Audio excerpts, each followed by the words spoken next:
Hello YouTube and welcome back to my channel for some more Samurai Warriors 4-2. So previously we have started on the first battle of the Master and Servants campaign, and now we're going on the second one called the Koriyama battle, which I am not familiar with. I haven't seen that in 4, I believe.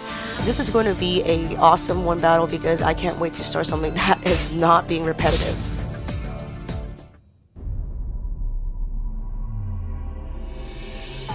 Masamune は小十郎の支えもあり、父照宗の前で見事初陣を飾った。この働きに安堵した照宗は間もなく隠居。政宗は伊達家第17代当主となる。だが前途洋々に見えた伊達家に暗雲が漂う。伊達家に降伏した二本松義継が隙を突き照宗を捕獲。二本松領に連れ去られようとした照宗を政宗は義継と共に撃ってしまったのである。父を撃ち殺してしまった罪。彼はその悲しみを内に抱えて欧州制覇に突き進んだ。小十郎もまた主の目を奪った罪を抱えながら懸命に政宗に尽くし戦い抜いた。その結果伊達家は欧州第一の勢力となる。悲願の欧州制覇は目前にまで迫っていた。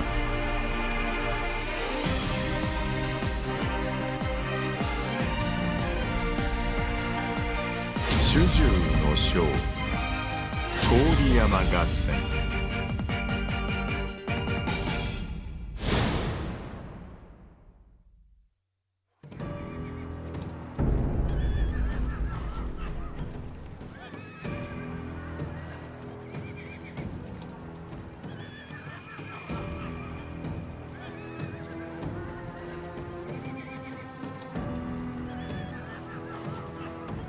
貴様は相馬を操っておった男。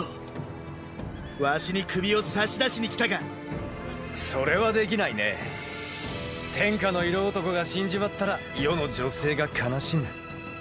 俺は天下人豊臣秀吉の使者としてやってきた。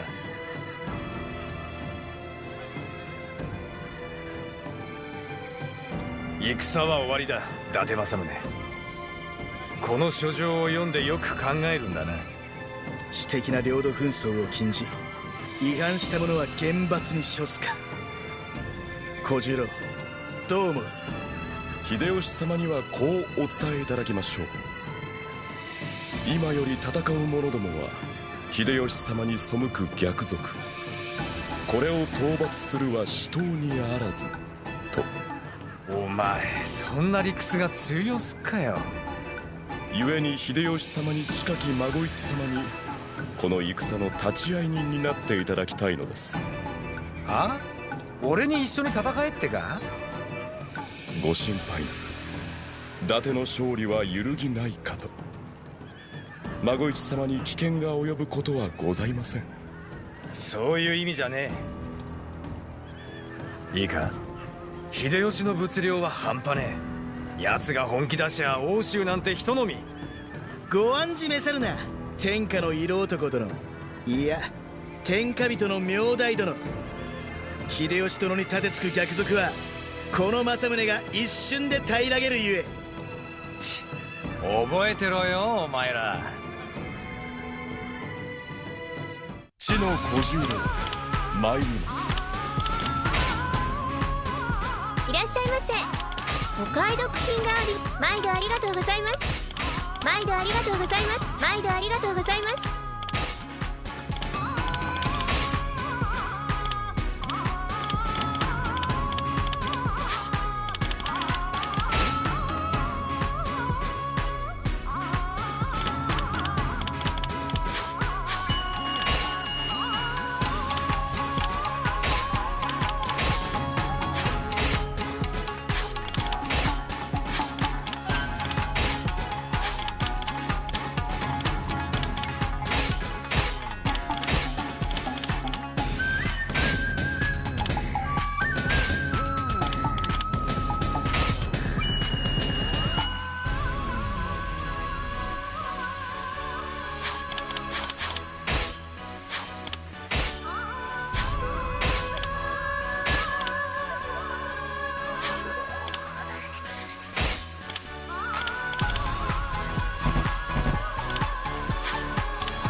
遅れを取るな小十郎。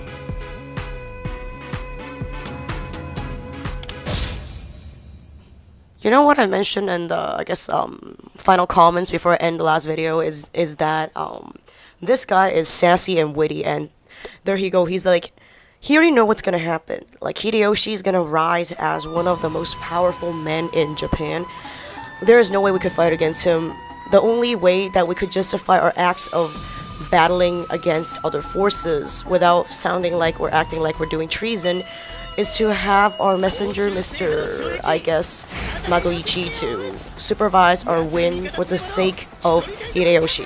He's like, no, we're not committing treason. We're helping Hideyoshi to fix the wrongdoings of other people who dare to challenge, I guess, his supremacy. So I think in that way, they could like justify their acts of fighting against the other forces in Oshu, and secondly, they don't have to worry about Hideyoshi coming and sending a huge army to whoop their ass.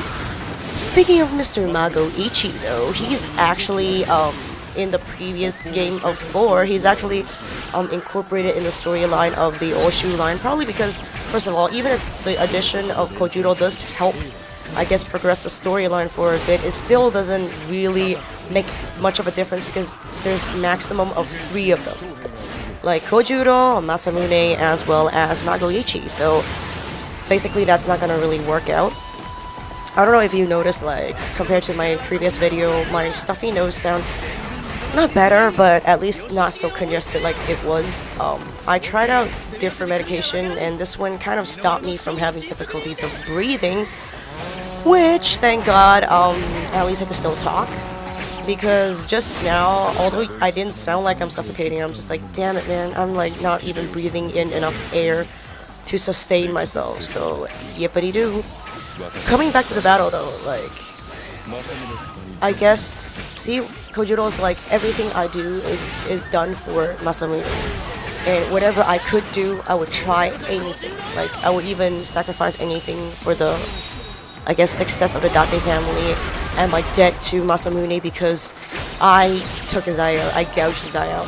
Well, first of all, I guess to him it's more like he's overly loyal that even though it's like inevitable that you either gouge his eye out or let the infection spread, but he's like, he entrusted me to do that particular, like, I guess, surgery like procedure, so I guess he gave me his life, so I should give him back his life. Although it sounds really absurd in like real life scenarios nowadays, but you know, like I've mentioned several times, like, it's not just like limited to Asian cultures. True bravery and, I guess, friendship and loyalty is more common in the, I guess, the older days, like medieval times, etc., etc. Like, I'm not saying that people now are just definitely 100% not loyal, but like the degree of sacrifice that one is willing to make nowadays, though, is relatively like a joke compared to what happens in the ancient times. I'm not saying that, hey, die for your friend, because we're in a relatively stable and safe society right now. Die for your friend is not going to be an option. And those of you who are like, hey, your voice sounded so different, you sound like very manly today, what happened? It's because, first of all, you know, like, I don't know if you kind of understand that your respiratory system is actually also very close and connected to your, I guess, vocal cords. Having destroyed breathing system and, I guess, nose condition, it actually does affect your throat too. Secondly, I have been, well, it's like New Year celebration. I've been taking a little bit too much booze. So, I have a, I guess, like, ruffled voice right now. And those of you who are interested to know when did I record the previous video to this is right before this one. So that's why I guess today's minimal of 3 videos is gonna have me sound like very ruffled, manly voice. Oh my god, like, every time when I start a new campaign, I have to have at least 1 or 2 clutch situations. Ooh, hello, my Takeji. He is actually one of those characters who actually was, I guess, forcefully placed into the Oshu scenario in 4-2. Not the 4-2, like in 4-TOO2, if you know what I mean.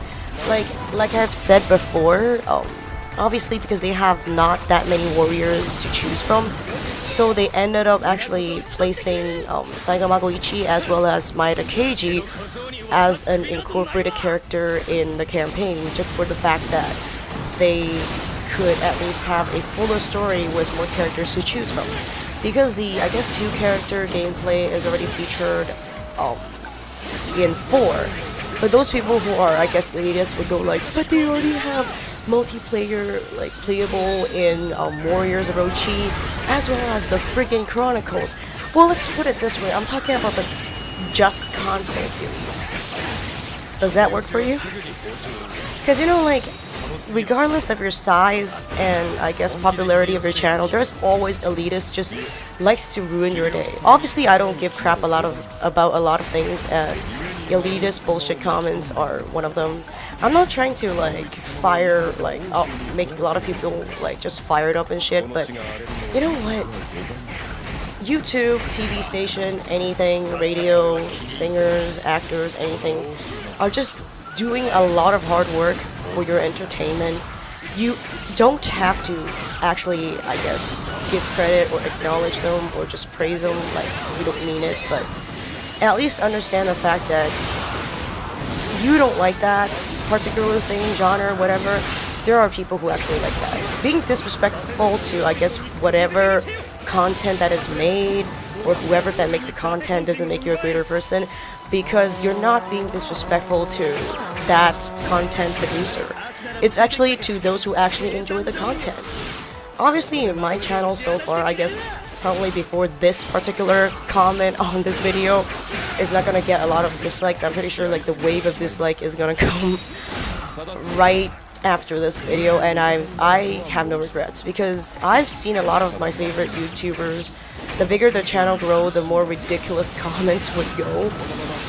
If you really wanna like, I don't know, like build constructive comments, you don't have to sound like a dick, because just in case you haven't noticed, a lot of really cool people, a lot of very successful people, well, let's just say 80% of those successful and really great people in our real life society are not like dicks. Well, at least I'm not saying that, like, saying they are probably like dicky people in real life makes me sound like a dick too. I'm just saying they're not picky in a way that hurts other people. How's it like that? They're not so assholey. They just, if they want to tell you, hey, I'm not really satisfied with this and that, they tell you in a way that you have nothing else to retaliate, and you would actually want to become better because you felt very ashamed. That's why there's a term called constructive advice.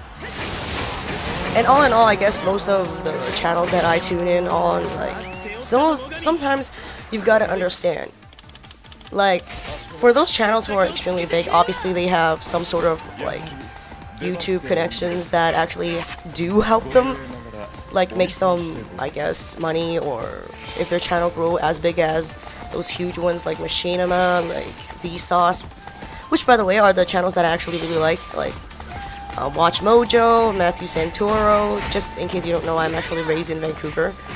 Like, a lot of these people actually may or may not, well, most of them, they do have a connection with YouTube, and they do have, I guess, some sort of income from YouTube. But first of all, just think about it as YouTube is a television station, and they need to hire people to produce content. That's what happens.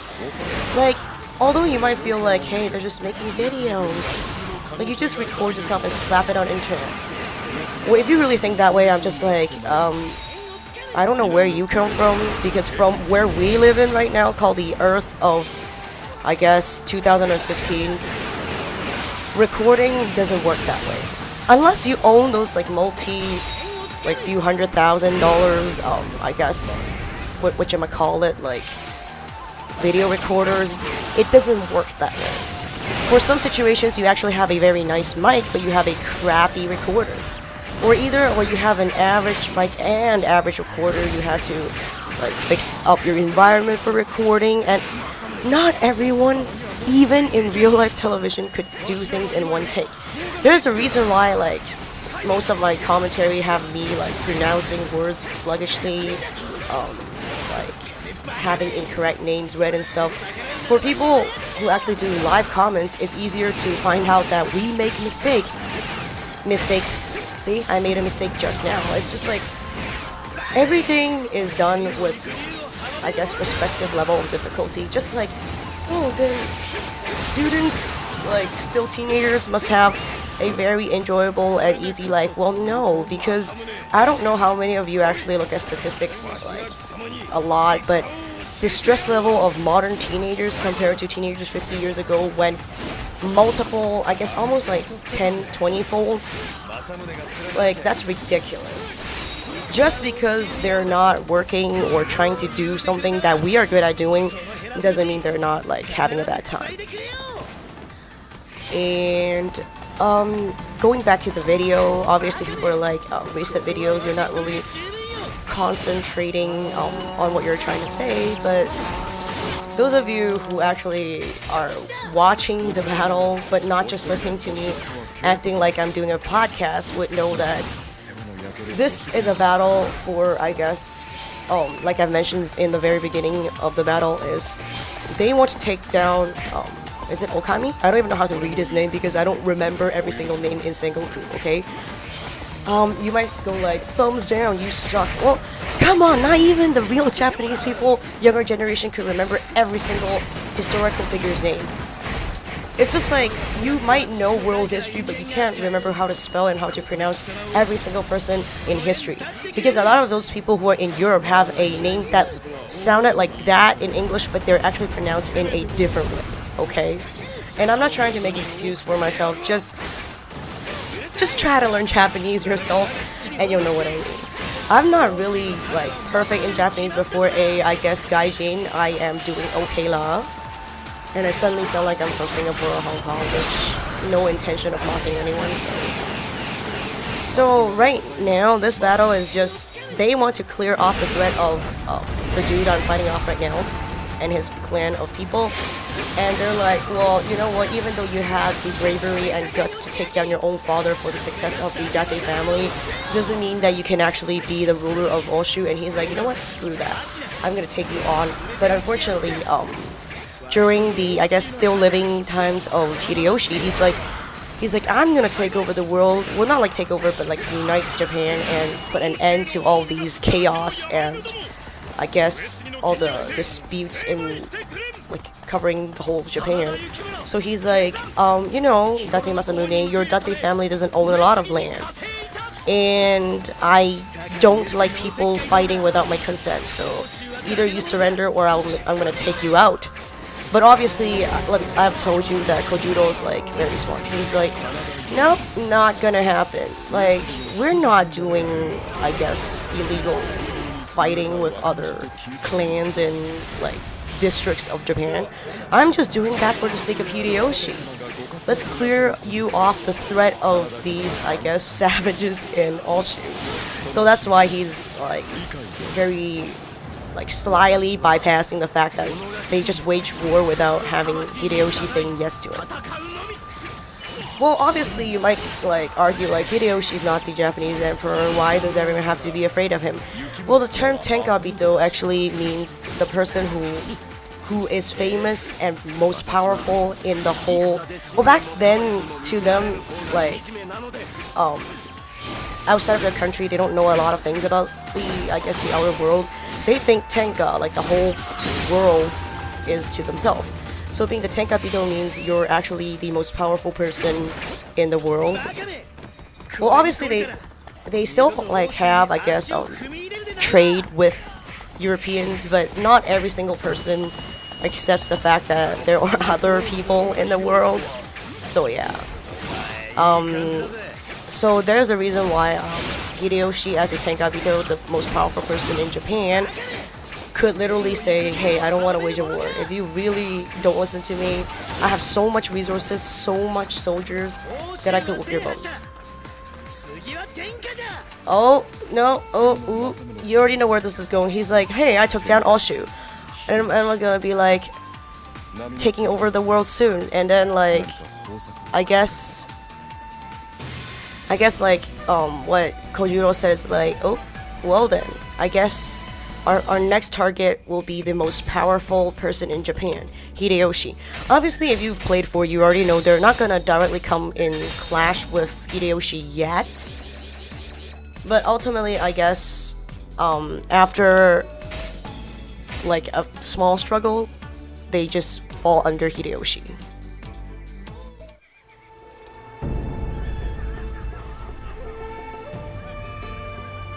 ついにわしは欧州を制した。皆勝ち時をあげよ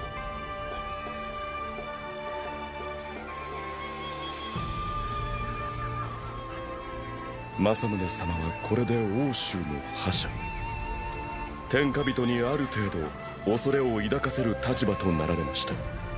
今すぐ孫一様を通じ秀吉様に標準の意をお示しう。なんじゃと。小十郎、今何と申した。メガネのくせに生意気な。貴様、秀吉の回し者だったのか。仲間と思って戦ってきた己が情けないわ。静まれ小十郎、理由を申せ。孫一様は政宗様の初陣の時に秀吉様に命じられ、政宗様の器を測りにいらっしゃいました。そんなに早くから政宗様の才を見抜いていた秀吉様の慶願、恐るべしでございます。そして黒羽巻組の報告によりますと、先に行われた秀吉様の九州征伐の動員兵力は約20万。20万。